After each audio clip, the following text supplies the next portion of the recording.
Hey, sports fans, grab your clubs and join the action at the Hockey Day Minnesota Golf Classic powered by PNC Bank. It happens August 12th at the Classic at Madden's Resort in Brainerd.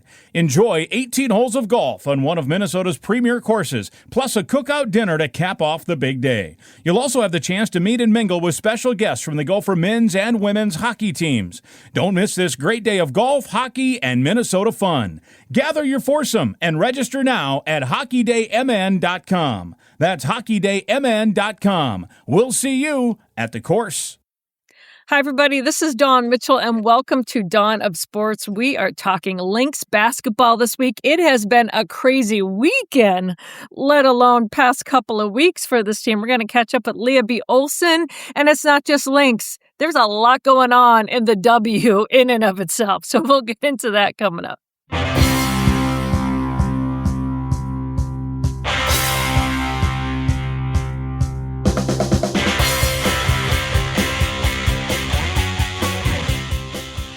It has been an amazing season for the W and for the Lynx. We're very lucky to have Lea B. Olsen as one of our correspondents here at TalkNorth.com. This is TalkNorth.com. If you'd like to listen to this show or any other show regularly, please subscribe to your favorite podcast app. It's free. It's the easiest way to listen.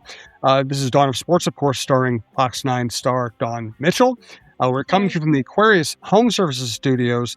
And we want to thank and let you know about Tammy Henderson, our great Vice President of Business Development. You can reach her at thenderson@talknorth.com if you'd like to be involved in the show, advertising, sponsoring, anything else. Back to Dawn. All right. Well, thank you, Jim. Well, Lea, it's been a little bit since we've had you on, and you certainly have not had a break. First of all, the Lynx, let's start with them. Unbelievable. They clinched their spot in the playoffs on Saturday, and then they made huge noise yesterday with Kayla McBride, unbelievable. I went to high school with Kayla McIntyre. K-Mac, unbelievable with 43 points, set the record for threes in a game with 10. So let's start with just yesterday since it was just fresh. I love the fact that K-Mac is really kind of being loud, so to speak, recently. I know people are going to say she should have been an all-star, and we know that that's true, but she's just been smiling, saying, I'm having a blast, I'm having fun, and she's letting her play do the talking. Yeah, I love it for her because K-Mac is just one of those veterans in the league who's been through so much of all of what veterans in this league have been through, all the overseas travel, all of the work, all of the traveling on regular flights, sitting in middle seats. And she's always been that player that just doesn't complain. She puts the work in. She's talked openly in the past about, struggling with some mental wellness issues and has really been a spokesperson around that. So to see her in this place at this point in her career where she is just so happy and she's just like, I'm just having so much joy playing in Minnesota, playing for this team, and then being able to play with Olivia Miles. It's just like this perfect, like everything met at the right time, at the right space for her. And she's showing that she's still got a lot of game to give to the W. Yeah, and what I love, and I really admire her a couple of years ago when she first came out and talked about, these are my struggles mentally. This team is my family. She came out and said that a couple of years ago. But like you said, to see her on the other side where someone said, and what's the key to it? And she's like, I'm happy, man. And the fact that her game is showing it too, because you can be happy in your personal life and sometimes your game is struggling, but to see her hit it on both ends, it's just kind of a microcosm of what's going on with this team right now, except for defense. We'll get into the struggles of that, but how they're playing, she kind of seems to embody it all. I love it because I think it is when you put the work in, because that's first and foremost, is that she has always been willing. We all are in love with that shot, and everyone across the league talks about it being, the quickest release in the WNBA, which at one point we did time it, and it actually is the quickest release in the WNBA. Really? Yeah, it really is kind of cool. It's just this really, I don't know exactly how they did it, but just that quick, feet set, ball hits your hand and how quickly it gets off your fingertips. And so, first and foremost, you appreciate that she's willing to do what it takes to be great in this league. She's always been willing to do this, but like, it's just kind of this moment right now is allowing everything around her game to shine. And I mean, obviously the 3-pointers were incredible yesterday with 10, but then like she gets to the basket really well. And I think that part of her game is really underestimated. So just when you're playing her to be on the 3-point line, then she can blow past you to get to the rim. And so, I just think every once in a while a player has this point in their career, if they're lucky enough, where everything, positive comes together at the right time. And Jim, I want your opinion on this too, Jim, because we've watched this team for quite some time. What I really admire, and Lea, you see it up close and personal. Teams sometimes could get jealous if an Olivia Miles comes in. Here's this rookie. They can some veterans could harbor resentment. First of all, Courtney Williams, not that way. K-Mac, not that way. She elevates everyone's game, but they also elevate hers. Do you find that in this league that's rare? I know we see Paige Beckers was embraced by Dallas when she first went, but to see not only Olivia stepping in and having a great year, but just to see the others, the veterans, loving on her right away and giving her the respect. I'm interested in both of your takes on that. Well, I'll just say quickly that, for Olivia, I mean, it's just incredibly lucky to be a number 2 pick and then get on a team with people like Kayla McBride, Courtney Williams, and Nafisa Collier, and all of the great people. So that's just super rare. That Paige Beckers did not have that opportunity, right? So right. What would Paige be looking like if she could have been fit into a group of individuals like that? So from that standpoint, it was really lucky that she got onto a team with these type of players, and these types of players, because in the end, they want to win so badly. There was no envy or jealousy. I mean, it was really quickly in training camp that they realized she needs to have the ball in her hand at all times. And so, and I think for like Fee, who was probably when she was watching and seeing just like how the team was able to stay up there in that number 1 spot while she was injured, to me, that was like a motivator, like, that's how we're going to keep Fee in Minnesota. Is the thought of like, okay, now you guys have an opportunity, hopefully, to have a legacy of your own. We know the people who did the 4 other WNBA championships. This group now has a chance to prove something together. So I'm thinking, that they're all super excited to have that opportunity. Yeah, I think Lee's right about all of that. Also, you have a very strong personality as your head coach who isn't going to let that kind of stuff go on. She molded a team with personality she likes. They are essentially all unselfish people, including the superstar, Lisa Collier.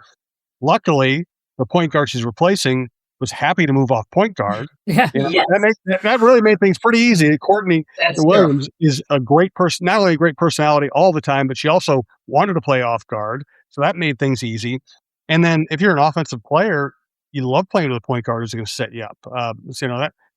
So I think everything was set up to work this way, and it's worked brilliantly in all that way. And then, but also just, we can give a lot of people around Olivia Miles credit, and they all deserve it to a certain extent. You got to give most of the credit to Olivia Miles. She made it work, and her brilliance, the fact that she makes her teammates better. They know she makes them better. That she elevated the team when Fee was out. I mean, it's wild. She's stunning.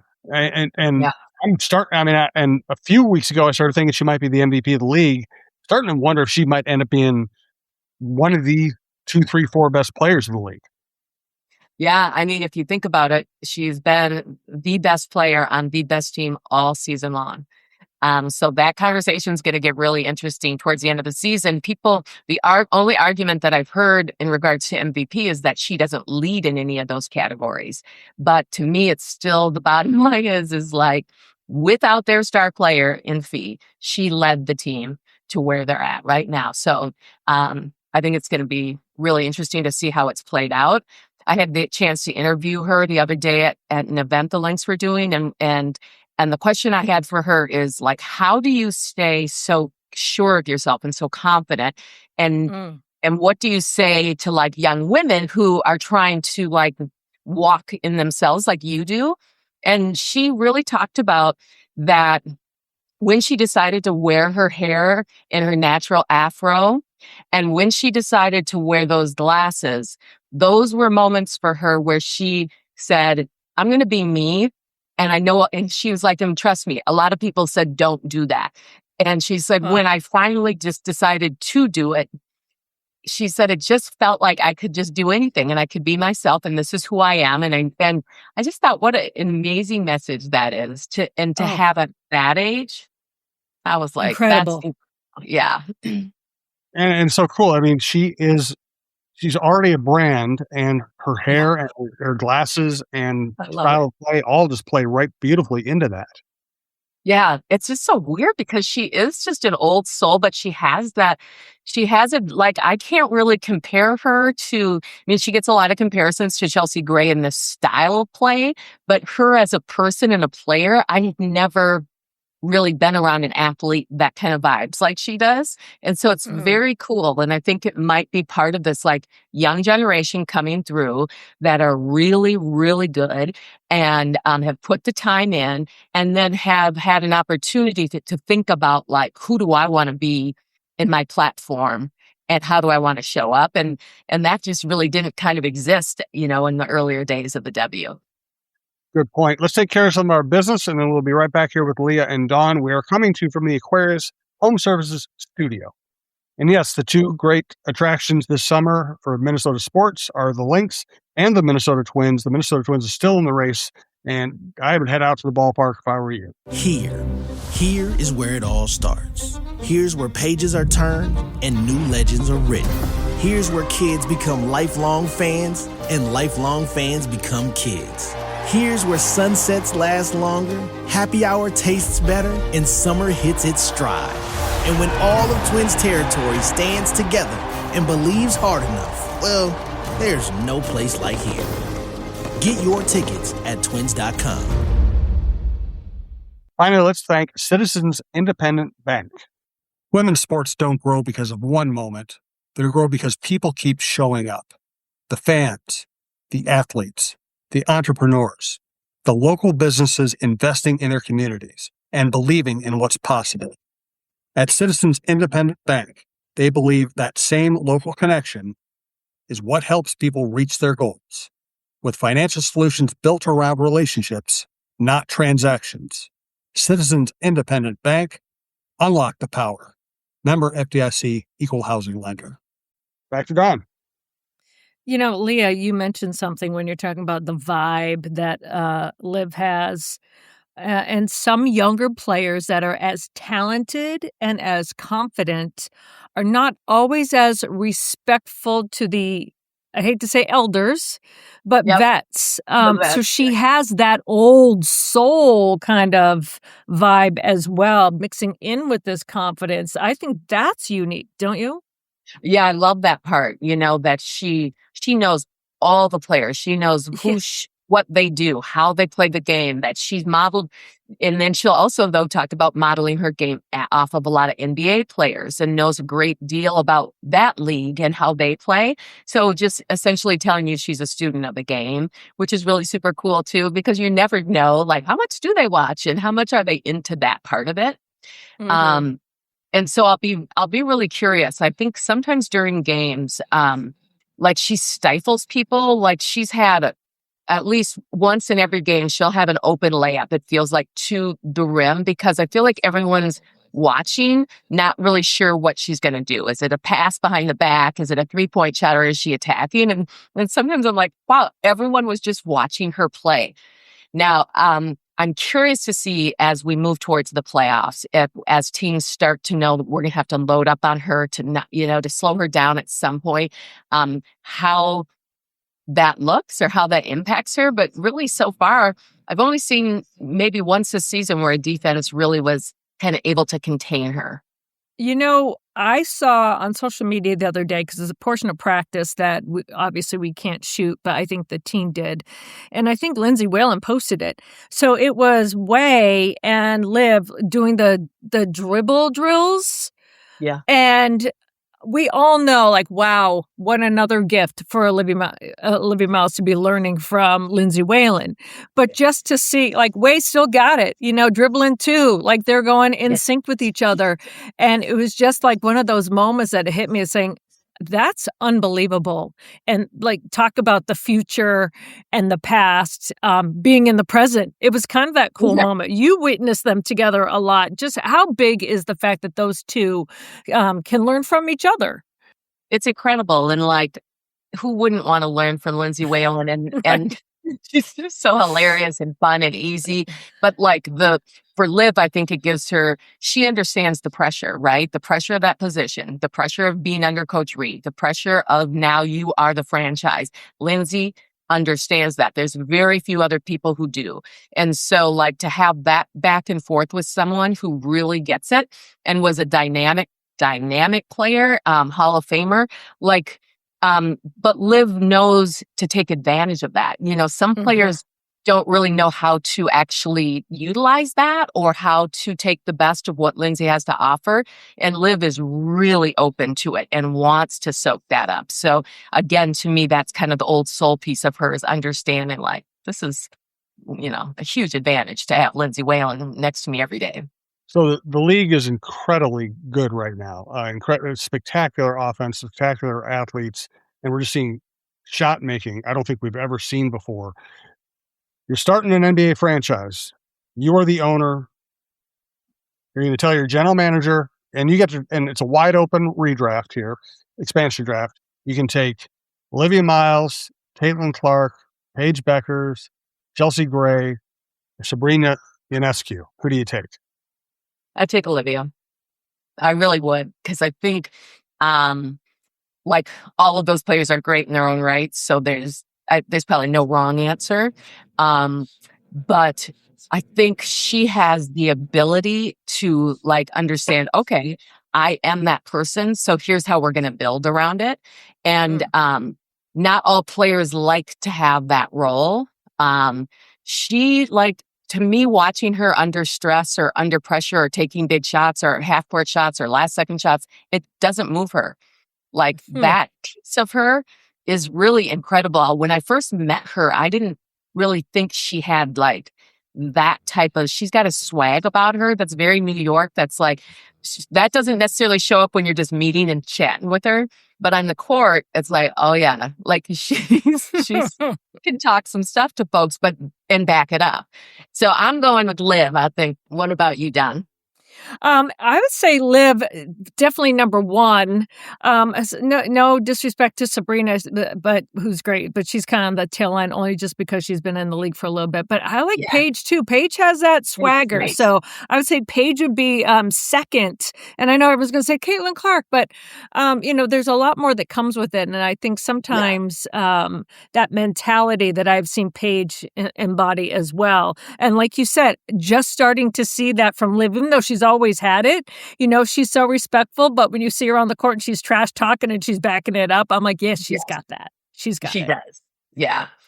And you know what? It's funny. I do some radio hits around Minnesota, and I think I was talking to somebody in St. Cloud one morning, and they were talking, this was back when Olivia had gotten off to the hot start. The only thing she wasn't doing well first couple of weeks of the season was shooting threes. So I think she was like 2 for her first 11 from 3. And I said, well, she has I love everything about her, but she's going to have to work on her shot. She's not making her threes. She's not taking many threes. And she's an incredibly flat arc. That's just not going to work. I swear to God, the next game she made like 6 of 7. And she's been lighting it up ever since. Maria, you know the game. You played the game. How can somebody just adjust their shot mid-season like that? I know. Everyone kept saying the same thing really early on, that her shot was really flat. I never really noticed it, but I will say everyone did say that. That's an interesting question. I mean, obviously, it probably wasn't as flat as we all thought it was, but she definitely, focused in on knowing, like, I'm going to have to shoot the ball. The other thing that I thought was interesting is early on when they had a game on ESPN and Rebecca Lobo said, if you want to guard her, you got to force her left. And if you force her left, you're going to have a chance. After that, and then every time she hit a shot with her left hand, she was like, my left hand works. Like let everybody know about it. And then now she's like just as good as with her left. And so has she always been as good with her left? And has she always been that good of a three-pointer? Probably. But I think what she wanted to do when she first got on the team was, I'm going to make everybody better and I'm going to move this ball around. So that was the emphasis for her. I love that she does it. And so she knows what time it is. You know what I mean? And she'll let her play do the talking, and then she'll get those little things in there. I love it. Yeah. Yeah. And the bench loves it too. We'd be remiss if we didn't talk about, we know Cheryl Reeve is a tough coach to play for. And yes, you're number one in the league all season long, but if you don't play defense, she's going to let you know about it. And she was ringing that bell for a while until she laid down the hammer, just before this weekend. I love that she doesn't let anything slide. And it's not like, okay, I've got all these superstars. She let them know. It's almost like there's a train coming. And I'm on the fast track. There's a train coming, and then it's like if they didn't listen, she ran them over. And I do love that about Cheryl, but you have to be a tough player in order to take that kind of coaching. For sure. And from what I'm hearing from the players, like not as hard as it used to be. And Lindsay Whalen and Pete and them will tell a different story, but definitely still really hard. The standard is high for sure. I think it was about 5 or 6 games back, or maybe even more like 7, 8 now, where their defense just slowly has been slipping game in and game out. It's still a top 10 defense if you look at just in those games, but it was slipping. And I felt like that game against the Sparks that they lost and defensively was the issue. Defense was the issue. I felt like it was the perfect opportunity for her to have one of her rants where she goes absolutely ballistic and we're getting ready to play Vegas and you got a back-to-back coming up.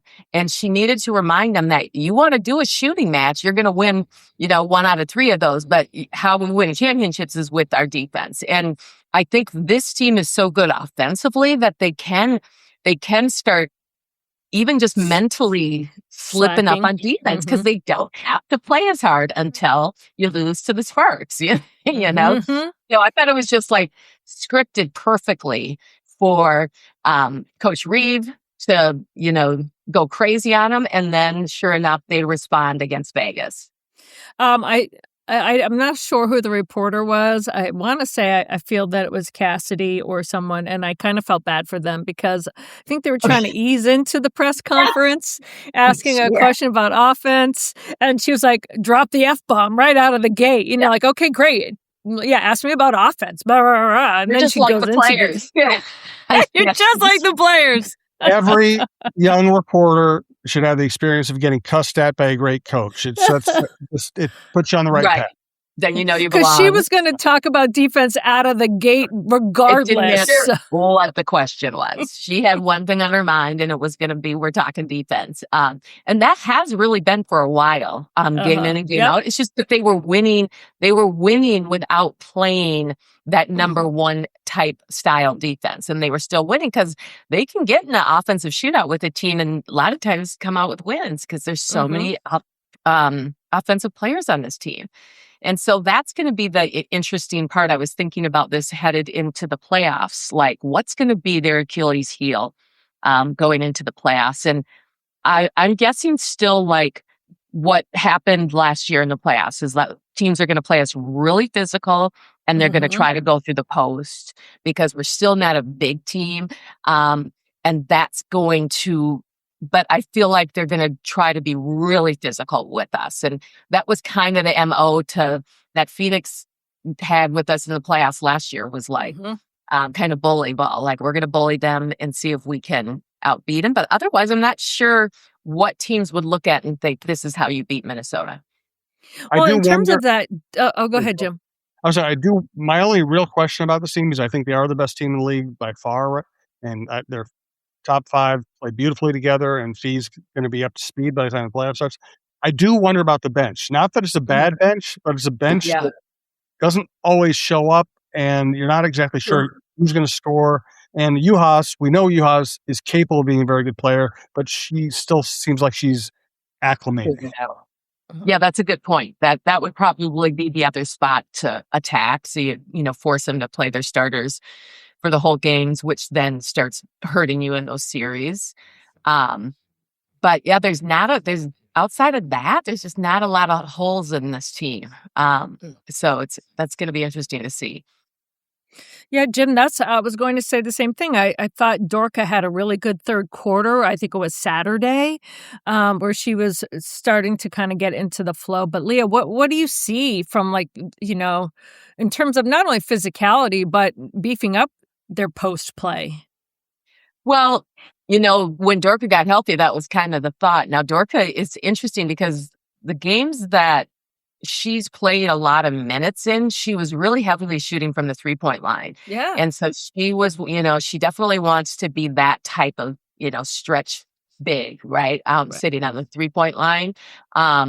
Where I think Howard and maybe, you have to figure out a way to get Nia back on the court again, because obviously she comes out with Fee. Because Nia kind of did set the tone for the toughness on the defensive side, yet her minutes have been really limited, so maybe you try to change that rotation a little bit. But Howard has been so good this season, but in the playoffs, she's probably going to get into foul trouble. And so that to me is where they could be a little bit of trouble. Yeah, I like the attitude. I just don't like the fouls that come along with it when she's in there. Yes, exactly. Yeah. I was trying to remember, is this the earliest? It's the earliest I can think that they have clinched a spot in ever. Mm-hmm. Did they ever clinch it earlier than this? I don't know. I was like, wow. I had to look back. I know it's pretty nice because no one else was clinched. These games get weird, though. I remember, was it last season? They all kind of blur for me. But one of the seasons where they clinched really early, it wasn't a great thing for them because then they couldn't move out of the spot they were in. So then these games come and don't mean anything. And then it's a weird way to go into the playoffs. So sometimes that gets a little funky. So I'll be curious to see because there's going to be quite a battle in that 8th spot where I think Dallas is sitting in that 8th spot right now. And that one could ebb and flow here quite a bit before things are said and done. Yeah, I always worry about that, if you clinch too soon and then you just kind of glide. But maybe it's also another perfectly timed rant for Cheryl Reeve, too, showing that she's got the fire and she's not going to let them slide in any way, shape, or form. But, just mentally, how could it not? Knowing okay, this is what we wanted to do, and now we just have to finish off the regular season. I mean, you got to be careful about that. Well, I thought it was interesting. What did you guys think about the Aces and we both had back-to-back games, and then the Aces decided not to play any of their players? I thought, and I think that was a little statement for Becky. And I don't love that for fans. Yeah. I had some little kids going to that game, and she sat all those players. I would have been so bummed. And it wasn't against Seattle or something. It was against New York. Against the championship. Right. Yeah, and even the New York players, they were disappointed because they were kind of hoping to see where they were at. I thought that was a little bit of a statement for the league, but I don't know. This is going to be next year when they go up to 50 games. I mean, you're going to get these back-to-backs, and so this is going to be interesting to see how teams handle that because you don't want to move right into the issues that the NBA has with the load management and all of those things, So, and it's fair to say that the Lynx, Cheryl Reeve has never done that stuff. That's not what she believes in as far as tanking or sitting or doing any of that. So it'll be interesting. Well, kind of opened the can of worms there for me because I have on my list things that are interesting now in the league. The W has a lot of things. First of all, that Caitlin Clark issue is not going away. The flagrant foul, and then she was going to be suspended because it was 8 and then it was not. Then all of a sudden that happened. Then the trans issue that they're debating on who's a woman. And then you've got to deal with the Dejanay Carrington and Sophie Cunningham situation. There's a lot going on. Let's unpack first the Caitlin Clark, the flagrant foul. I know that she's always going to draw ire and love. She's a kind of a polarizing figure. But when you see a referee kind of take offense so soon, because I was like, hey, listen, sometimes you see that incidental contact or whatever. For me, from what I saw, it didn't look like it was an intentional hit on. But the fact that the referee was so quick, that tells me a lot. It does. Like that the league has bigger issues that brimming underneath the surface, don't you think? Yes, and how those officials are so freaked out right now on any call against Caitlin. So they either go too far or they don't do enough. And it's just like they can't move into the space of just call it normally like you would call any other player in the league. And I knew immediately watching that was going to get overturned. Yeah. I mean, it wasn't even like so what I thought about it was the official anticipated that Caitlin was going to do more than that. And she was either going to talk a little bit when she bumped into her, or she was going to maybe push off. And I think she was expecting that, and it never happened. But then she called the call. And so I do think officials do that sometimes where they think something's going to happen, and it never did. But it's just not a good look. And it's not a good look for the league. And it's messy. They gotta clean that up.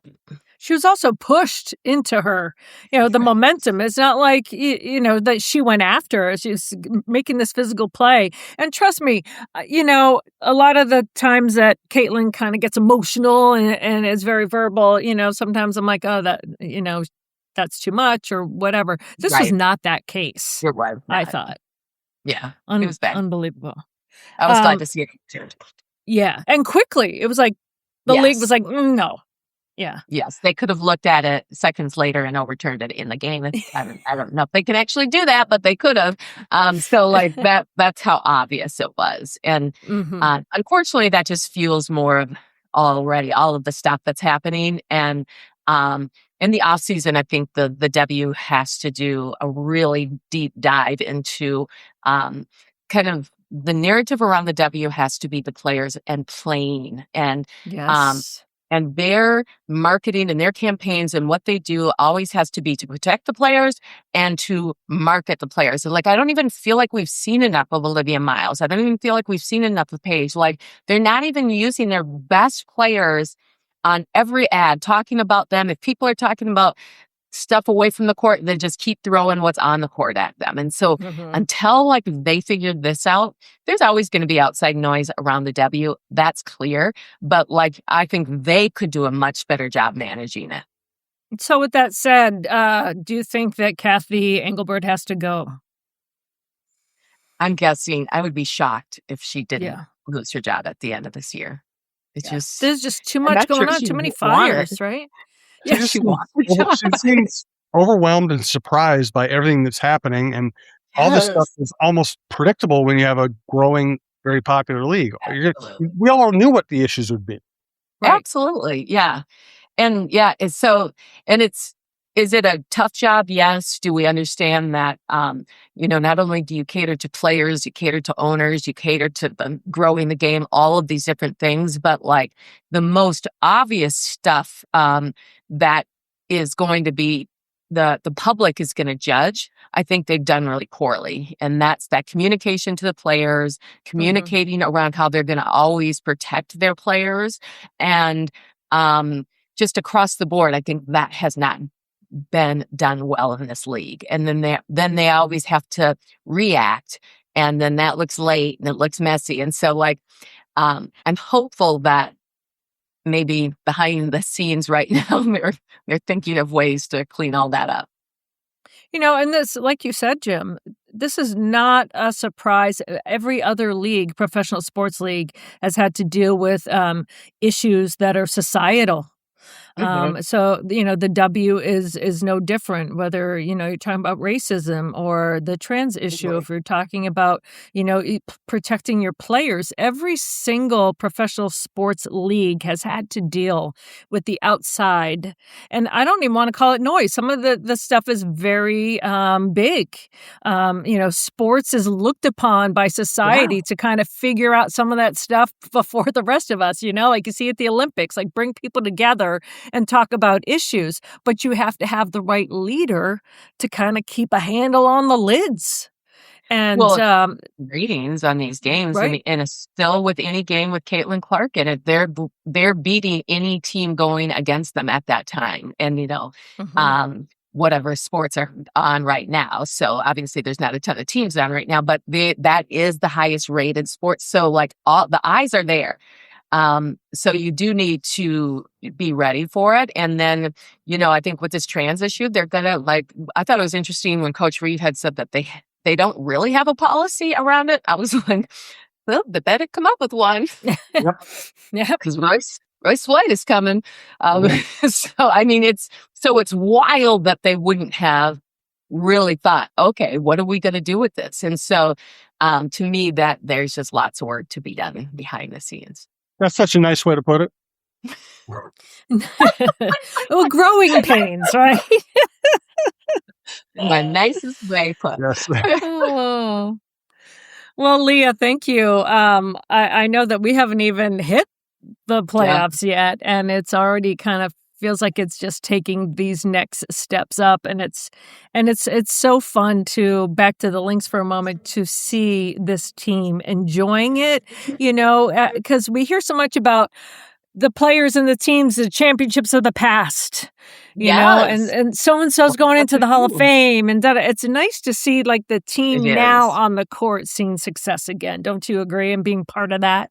Yeah, especially, Kayla and Nafisa, who have never won a championship.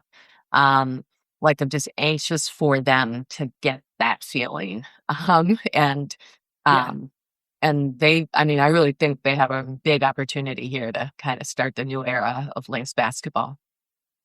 Yeah, you got to give Queen Fee and company her legit crown, the W crown, right? Yes, exactly. Yeah, she needs that, right? And because you don't want to, as the further this goes down the line, then the conversation moves to, well, is she the greatest player or second greatest player in the league if she's never had a championship? All of those things start coming out. So you really just need to handle that this year. Well, all right. Well, I want to say buckle up still, but like Jim said, there's nicely put by you that there's a lot going on. You have a lot of spinning plates dealing with the Lynx, and also your national coverage, just by the way, just to give you your flowers, has been absolutely outstanding. And it's been so nice for me and Jim to watch you do that as well. So I hope you're having fun. I am having fun. I'm headed to Dallas tomorrow to see Paige and her group go up against the Tempo, who are solidly in 13th place and not going anywhere. But it'll be fun to see. It'll be fun to see that group, and it's always fun to see that Dallas team. But that's another great thing about the W now is it's hard to see a game where there isn't somebody you're interested in. And there are always going to be teams at the bottom of the standings.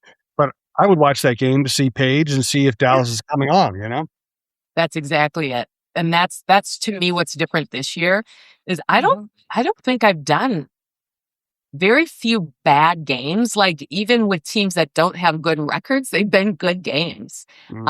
And so like those expansion teams and all, let's like the Valkyries, they're really, really good year, so like it's different. It's just really a different deal now.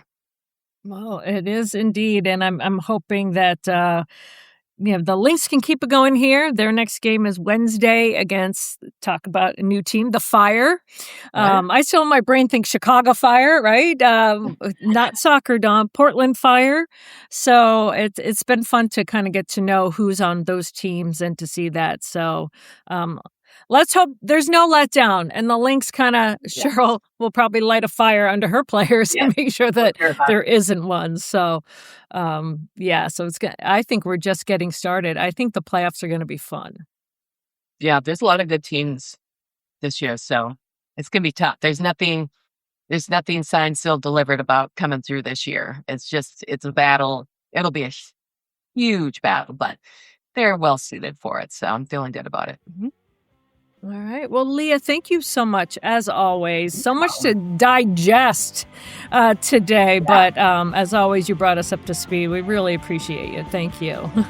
Appreciate you guys for having me on. Thank you, Leah. We'll see you soon. All right.